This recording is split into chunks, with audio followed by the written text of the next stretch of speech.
Welcome to Fearless Finances, where I try to take the fear out of your finances. It's kind of hard to be fearless, though, when we're at war. It turns out that Donald J. has been wanting us to get to war with a lot of places. But instead of getting into one of those traditional wars where we're trying to take over someone's land, we're in a trade war. For no reason. And the interesting thing that I find about this is there's a lot of financial pundits who are surprised by this. Not this one. I've been saying this since Donald J. was elected. If you look back to some of my earlier videos, you're gonna see that just about any time I've talked about the economy, I've talked about the risks that this man will have on our economy. I'm hoping some of those other financial pundits wake up. And do you know who I really hope wakes up? The Republicans who can save us from this. Now, I know there's lots of people out there telling you a little bit about that, but I have a unique perspective. You see, I've spent my entire career training financial professionals and their companies about the economy, economic trends, government programs, and how they can either help us or hinder us. So I end up having a unique perspective and spin on this. I'm a business owner, I'm an historian, I've got a psychology background, and I understand economics. So let's get to finding out a little bit more about what we can expect from Donald J. and where I believe this is headed. See you on the other side.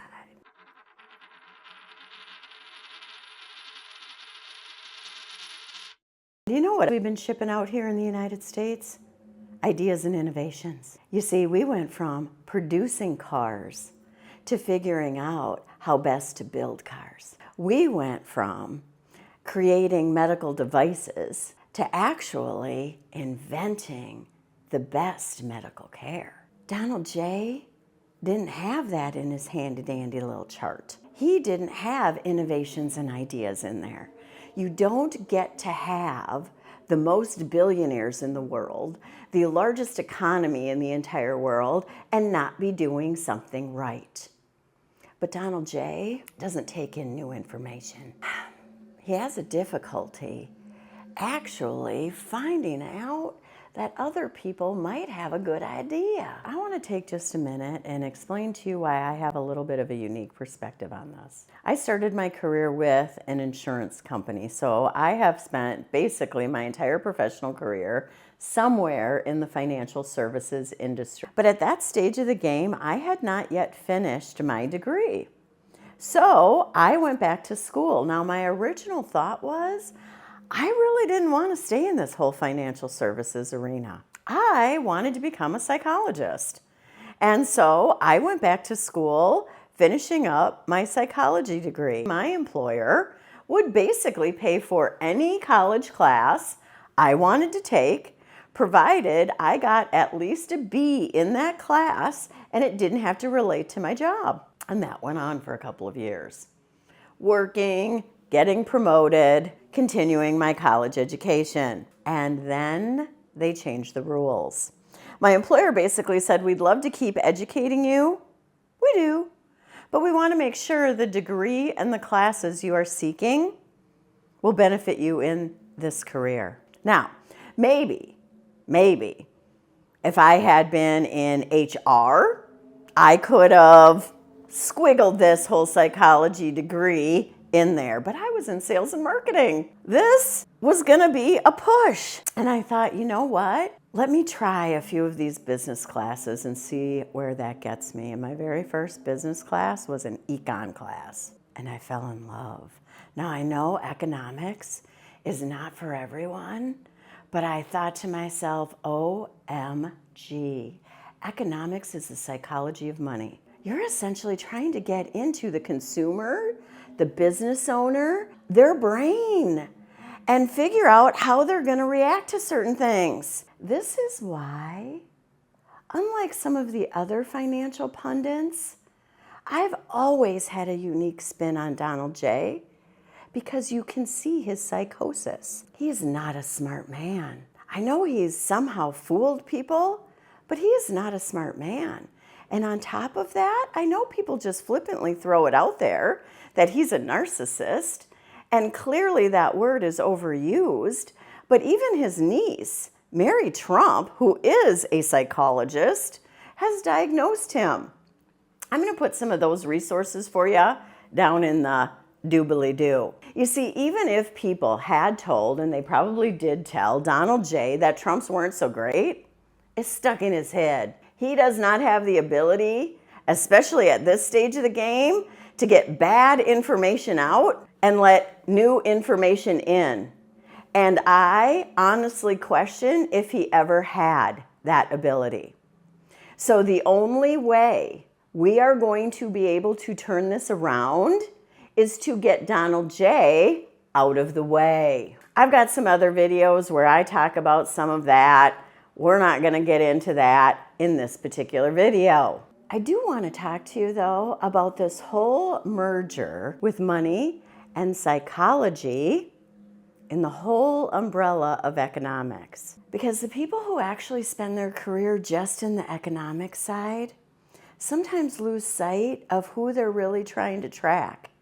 And that's the people, and that's the new ideas.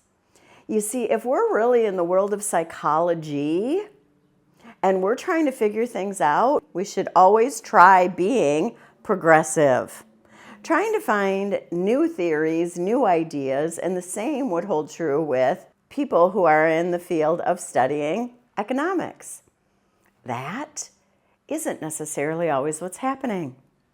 They stay stuck on these old ideas, like trade deficits, and they're just looking at tangible stuff. We need to rework all these numbers, by the way. Like, this whole trade deficit thing wouldn't even look so bad on Donald J.'s chart. And we'll talk a little bit here about his lovely calculation. We'll talk about it. Because right now, I could just go on and on just about the chart. It's crazy. If you haven't had anybody tell you yet, this calculation chart, crazy. But back to economic theory. This whole trade deficit thing needs to be reworked. We have to look beyond just tangible assets because so much of our world is now services and ideas that we sell. This is the same thing with the GDP, the gross domestic product, the thing again that the United States has the biggest thing of. When we're looking at the GDP, we need to start looking at other things other than just things that are actually produced. And we need to break it down to how much that actual GDP is impacting and benefiting all people. All of this reminds me a little bit about Sigmund Freud and his whole penis envy theory. You see, Sigmund was onto something when he said, you know what, women seem to envy men. Now, as a man, he went right to his private parts. He thought, well, good gravy, they must actually envy our penises. Instead of looking a little bit beyond that and going, no, no, no, no, no. We envy your freedom, your ability to control your own life, to be respected for who you are and what you think. That's what we envy, Mr. Freud. And you know what? It's very shocking to me that like 100 years later, women are still trying to fight for that. Because this is the other thing that I think. I think sometimes people don't take my financial theories as readily because they are coming from a woman.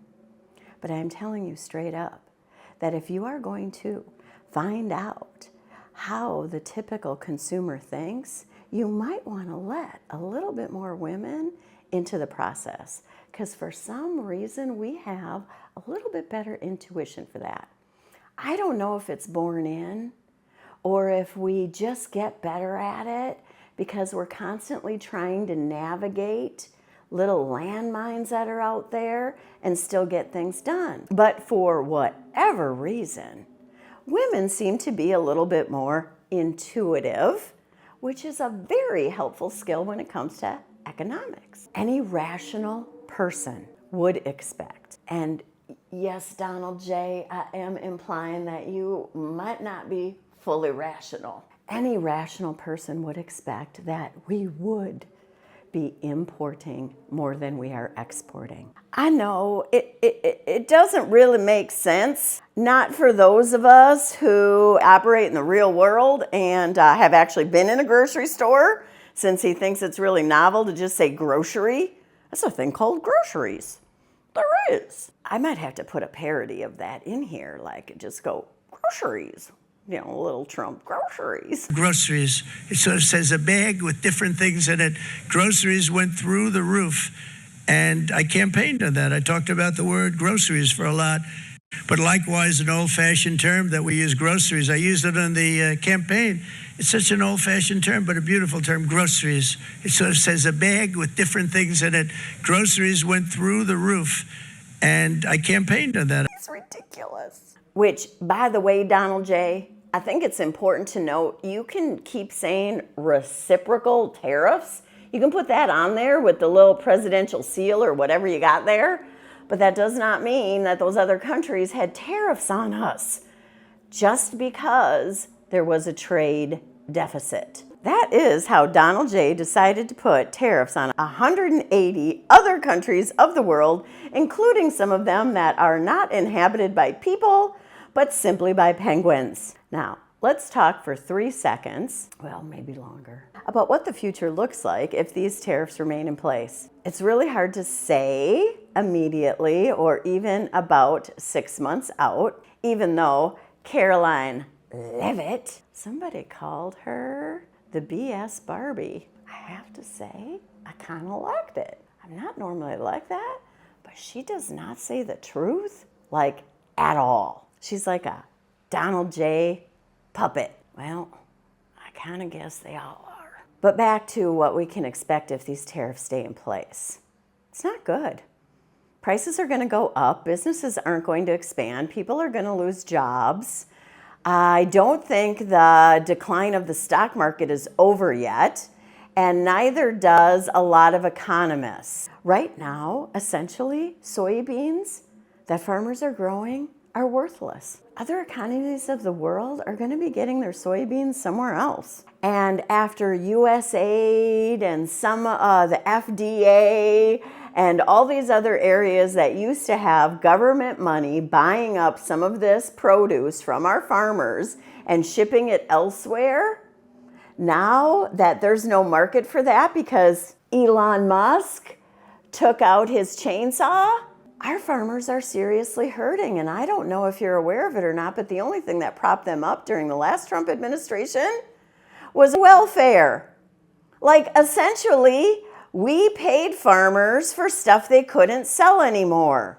I'm not sure why it is that we wouldn't just have the farmers grow the stuff and give it to the kids for school lunch, or let people in Africa have a meal. If we're going to be paying these amounts of money for our farmers to grow things, how about we use it to feed people? Seems reasonable to me. Back to Caroline Leavitt. She recently, and I tried to find the clip. I try not to watch her really. It's hard to watch her. She's just lying all the time. And I don't like that. But essentially what she said is, Trump's policies are off to getting the economy roaring. Okay. Caroline, something he just did 2 days ago has not had any impact on the economy. So this is what we've done. We've cut education. We've fired scientists who were coming up with great ideas to help improve the world and improve our lives and maybe even save us from this catastrophe of climate change. I'd like them working on that. But instead, we've fired them, changed our whole educational system, and now we're going to force businesses who don't want to run factories to start factories. When we go to hire the American worker in these factories, the wages will have to be higher than they were from the other countries who are more efficient at it, which means we never get away from this high inflation unless we stop Trump now.